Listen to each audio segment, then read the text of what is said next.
The way you interact with mistakes as an athlete will make or break your performance, which is why in this video I want to cover the 3 ways that we need to be paying attention to mistakes.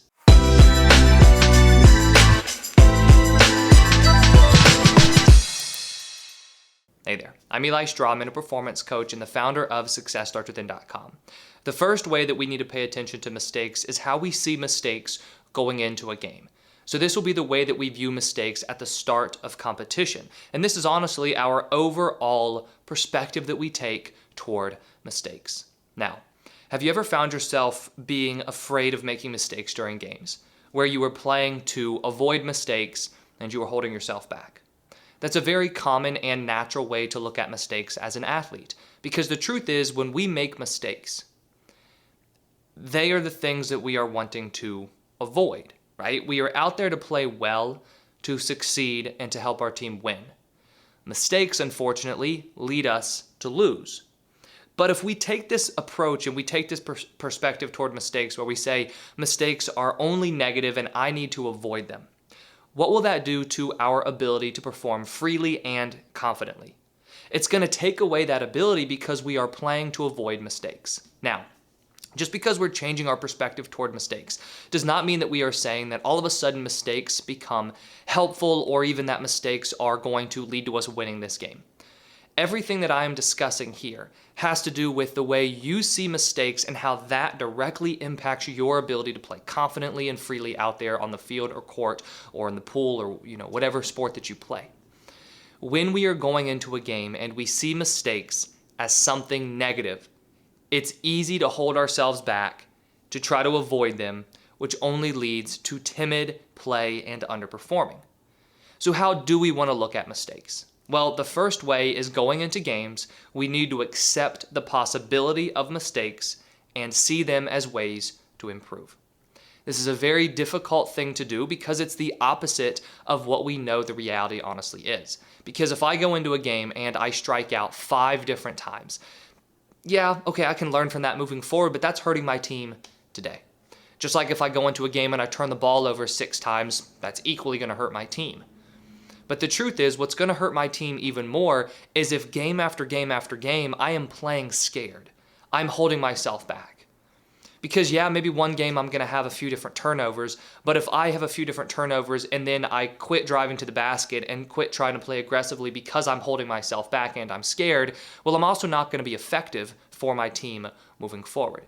So it's really important that we accept the possibility of mistakes, because when we accept the possibility of mistakes, what this does is it frees us up to play naturally. Because we say that yes, mistakes might happen, that's completely fine, and because I know that mistakes might happen, I'm going to focus instead on playing aggressively and playing to succeed, accepting that mistakes will happen along the way. I don't want them to, but they will, and that's fine, so that I allow myself to play aggressively, freely, and confidently, which is near impossible if we're so caught up ahead of the game in thinking, I have to avoid mistakes, I can't make any mistakes today. And the second part of this, where I say we want to improve or we want to see mistakes as a way to improve, that just helps us with this whole idea of accepting mistakes. Because if I only see mistakes as negative and then I try to tell myself that I'm going to accept mistakes going into the game, that will be difficult. And it will be difficult because I see mistakes as something that I don't want to have happen. So I really don't want to accept that they might happen because I'm desperately trying to make them not happen.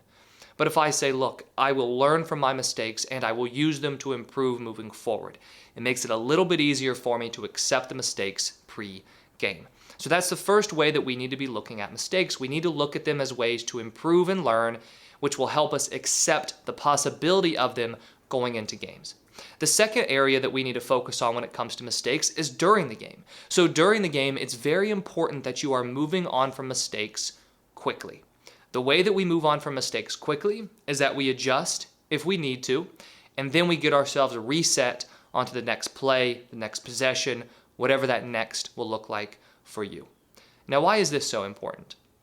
Well, I've talked to many different athletes in one-on-one coaching, which, by the way, if you are interested in one-on-one coaching, I put a link to that in the description below.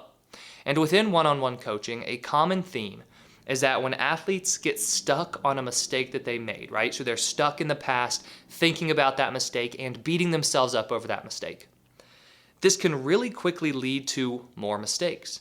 So one mistake that you are frustrated about, you're thinking about, can then translate into more mistakes and have that snowball effect where one turns into 2, 3, 4, and many more, right? And then it just turns into a bad game.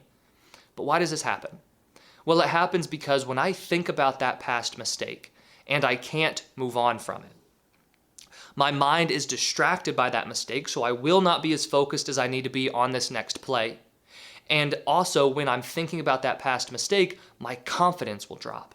As my confidence drops, I won't be playing as aggressively as I need to be. So we have to make sure that we are moving on from mistakes as quickly as possible. This is going to be in terms of our thinking mainly, but it will also be in terms of our physical play, so our body language and also just kind of the way that we're playing. Maybe it's calling for the ball or anything else physical like that. But the main place that we need to look is our thinking. So when I was saying that I'm stuck on that past mistake, right? So I was saying, hey, if I just made a mistake, I'm stuck on that mistake. What does it mean to be stuck on a mistake? It means that you are still thinking about the mistake. This might be you beating yourself up and having a lot of negative self-talk. It might be you thinking, why did I make that mistake? How do I avoid that mistake moving forward?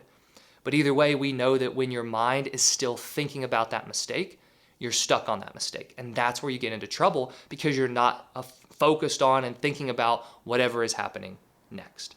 So, since we know that we need to get ourselves thinking about the next play as quickly as possible. This is where things like thought-stopping phrases come into play. And a thought-stopping phrase is just something very simple you say to yourself to go from a past mistake to whatever is next. It might be as simple as saying, let it go, reset, refocus, or forget about it, reset, next play. Something to get your mind moving on. Now, I also said that we need to adjust. And the truth is, we do sometimes need to adjust from mistakes mid-game because you don't want to make one mistake and have a very simple adjustment that you could make, but then fail to make that adjustment, so then you turn around and make that same mistake again. So we do want to adjust from mistakes mid-game, but the reason that I talk about moving on from mistakes in terms of your thinking first is because what I've honestly found is more important than adjusting is moving on. So if we had to choose, we would want to move on instead of adjusting. But if you can, you also want to be able to adjust. But you don't want to overthink the adjustment because once again, that's where you are still stuck on that past mistake and you are still thinking about that past mistake.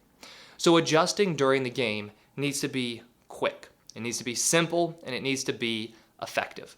An example would be if you make a bad pass in basketball, you might make an adjustment where you tell yourself next time you're going to do a bounce pass instead of a chest pass, for example, right? If you are a softball player and you have a bad at bat, your adjustment might be that you are going to be patient and wait back a little bit more because you were too out in front that previous at bat. In tennis, if you hit a bad shot, you might make an adjustment in terms of how you strike the ball, right? So these adjustments need to be simple. And something that I always recommend to the athletes I work with is that if you want to make simple adjustments, try to think ahead of time of all the possible mistakes that you could make or the main mistakes that you make, and try to come up with what will normally be your adjustment for that mistake. And if you can come up with that adjustment, it's much easier in the moment to apply it. Because remember, during a game, the most important thing is us moving on from that mistake quickly. We also want to adjust, but we never want to try to make an adjustment at the cost of still thinking about that mistake and not being able to move on in terms of our focus and our attention. So that's the second area of looking at mistakes, how we learn from them and adjust and move on during games. The third area is how we respond to mistakes post-game. So this is going to be how we just go back and evaluate our game, look at our game, and take things that we need to learn and improve. So at the beginning of the game, I said we want to take a learning approach, right? We want to say that I accept mistakes and I will improve from mistakes. During the game, I said we need to move on as quickly as possible and adjust if we can. Post-game is really where we do our evaluation and our thinking in terms of how do I take what happened today? How do I take the mistakes that I made today, apply them, and improve upon them moving forward? If we do this third part really well, it helps with the first part. Because if weeks go by and I see myself learning from mistakes that I made during a game and then I focus on them during practice, and then I see myself start to improve as the weeks progress, it is much easier for me to say ahead of time, hey, I will improve from any mistake that I make today because I have been improving from the mistakes that I made in the past. The way that we do this, and the way that we do this in the most effective way possible, is that after games, we think of all the mistakes that we made and we choose the top one or two. And then we write them down, right? Write down the top one or two mistakes that were made during the game. That's the first part. The second part of this is honestly the most important part, and it's where you ask yourself the question, how will I improve upon these mistakes? So yes, you've identified the mistake, you know what you did, you know that you need to learn from it, but how will you actually improve upon it, right? How will you take that lesson, how will you apply it during practice and training this week, or even focus on it going into your next game to help yourself improve? If you do that, and if you honestly practice it diligently during the week, if you make an adjustment going into your next game, this is where we see mistakes become helpful. Remember, mistakes are not something we want to have happen during a game, but if we can learn from them and actually improve upon them moving forward, they become a productive part of you becoming the best athlete that you can be. And the overall idea here is that if we see mistakes as purely negative and something we need to avoid, that does more harm than good, because it leads to fear, it leads to anxiety, and it leads to underperforming. Ahead of time, make sure that you accept the possibility of mistakes and tell yourself that you will improve from them. During the game, let's move on quickly and adjust if we can, and then post-game, let's learn from these mistakes and most importantly, apply what we learned to improve moving forward. If you have any questions about this video, please let me know in the comments below. And if you're interested in one-on-one coaching or any of the sports psychology programs I have available, I've put links to those in the description below as well. Thank you for watching, and I wish you the best of success in all that you do.